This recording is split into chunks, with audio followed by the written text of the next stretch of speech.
Hello dear student,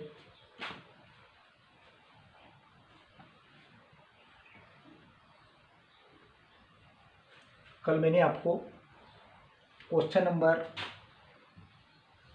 example number 3 करवाया था और क्वेश्चन नंबर 4 मैंने आपको होमवर्क के लिए दिया था।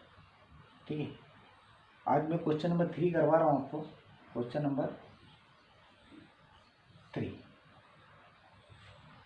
नंबर 3 एक्सप्लेन कर रहा हूँ मैं। During the accounting year ended 31 दिसंबर 2016, ये आपका ड्यूरिंग ईयर का है और आपको कब बनाना है? 31 दिसंबर 2016 का। Subscription received amounted to ₹75,000। आपके पास में सब्सक्रिप्शन रिसीव्ड है 75,000 रुपये। नेक्स्ट आगे कहा गया आपको कि इंक्लूडिंग आउटस्टैंडिंग सब्सक्रिप्शन फॉर 2015 ₹7,000। मतलब जो आपके पास में 2016 में 75,000 रुपये के आपके पास में जो सब्सक्रिप्शन रिसीव्ड था, उसमें 2015 के 7,000 रुपये वो शामिल है, इंक्लूड है। ठीक है, and advance subscription for 2017 ₹10,000। Advance में उसने क्या करा है कि 10,000 रुपये के आपको सब्सक्रिप्शन एडवांस में, उस सब्सक्रिप्शन में चंदा होता है, आपको एडवांस में दे दिया। नेक्स्ट है आउटस्टैंडिंग सब्सक्रिप्शन फॉर 2016 वास ₹3,000। मतलब 2016 के आउटस्टैंडिंग सब्सक्रिप्शन आपके पास में 3,000 रुपये हैं। आपको क्या कैलकुलेट करना है? Calculate the amount of subscription to be show in income and expenditure account for 2016। आपको इनकम और एक्सपेंडिचर अकाउंट में ये मनी ट्रांसफ़र करना है ना। तो सबसे पहले आप क्या बनाओगे? Subscription account. क्या बनाएंगे?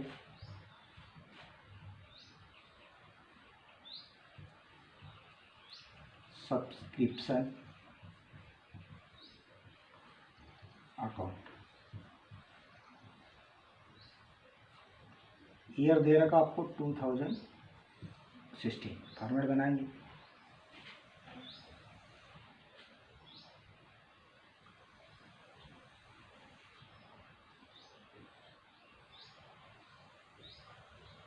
ये आपकी अमाउंट हो गई,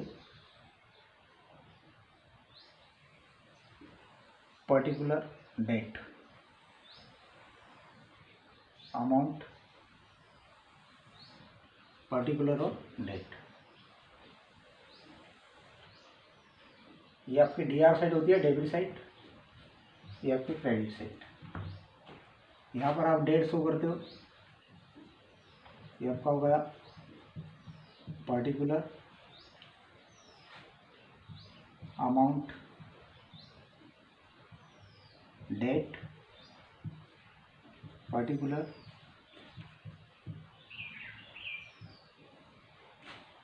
अमाउंट। ये आपका फॉर्मेट है। और एक बात हमेशा ध्यान रखना कि न्यूमेरिकल क्वेश्चन अकाउंट के आप जितने भी न्यूमेरिकल क्वेश्चन करते हो, किसी के भी हो, चाहे रिसिप्ट एंड पेमेंट अकाउंट हो, चाहे इनकम एंड एक्सपेंडिचर अकाउंट हो, चाहे बैलेंस शीट हो, चाहे सब्सक्रिप्शन अकाउंट हो।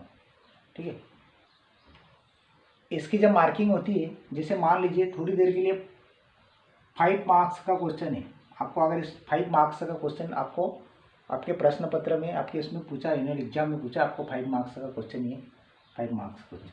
ठीक है, आप क्या करते हो आप लोग, है ना, कि जल्दीबाजी में कुछ भी लिखते रहते हो, है ना फॉर्मेट ढंग से बनाते हो, ना सही से उसको एक्सप्लेन करते हो, है ना, कि कैसे न्यूमेरिकल। देखिए, न्यूमेरिकल्स के रूल्स रहते हैं कि अगर आपने सिस्टमेटिक, जैसे मान लीजिए रिसिप्ट एंड पेमेंट अकाउंट आपने बनाया, तो रिसिप्ट एंड पेमेंट अकाउंट में क्या करते हो आप लोग? Direct receipt and payment account लिख देते हो। आपको ऐसा नहीं करना है।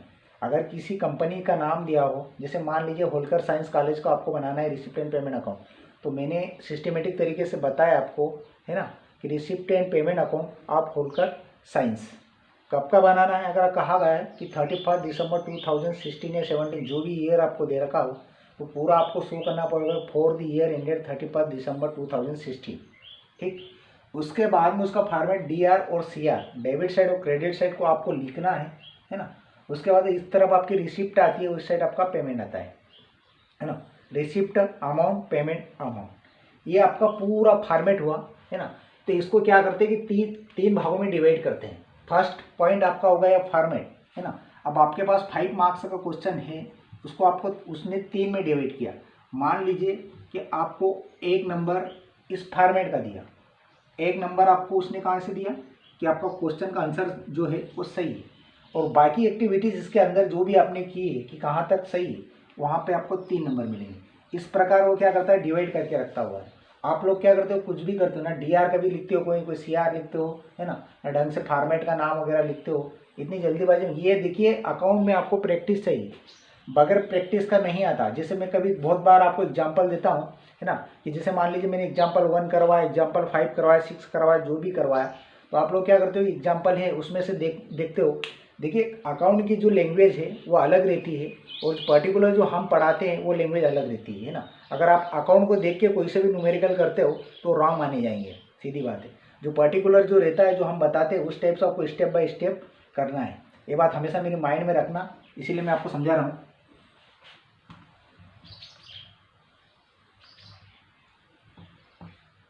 और अकाउंट हमेशा प्रैक्टिस मांगता है, एक बात हमेशा ध्यान रखना, बगैर प्रैक्टिस के कुछ नहीं कर सकते। बहुत सारे स्टूडेंट, चाहे बॉयज़ हो कि गर्ल्स हो, है ना, कि टोटलिंग में बहुत मिस्टेक करते हो, मतलब माइनस प्लस डिवाइड मल्टीप्लाई आप ढंग से नहीं कर पाते हो। बट ये आपके लिए अच्छी बात नहीं है, आप 12th कॉमर्स इंग्लिश मीडियम के स्टूडेंट हो, इसलिए मैं चाहता हूँ कि अच्छे से देखिए, प्रैक्टिस बार बार प्रैक्टिस करोगे तो आप ये चीज़ें आसानी से सीख जाओगे, है ना, क्योंकि अकाउंट हमेशा प्रैक्टिस मांगता है। नहीं तो आप सोचते रहोगे मुझे रिसिप्ट एंड पेमेंट अकाउंट के सारे क्वेश्चन आते हैं, इनकम और एक्सपेंडिचर अकाउंट के सारे क्वेश्चन आते हैं, मुझे बैलेंस शीट भी अच्छे से आती है, बट बाद में अगर आप थोड़े दिन बाद देखोगे तो आपके समझ के बाहर हो जाएगा। इसलिए आपको बार बार प्रैक्टिस करना, अकाउंट हमेशा प्रैक्टिस मांगता है।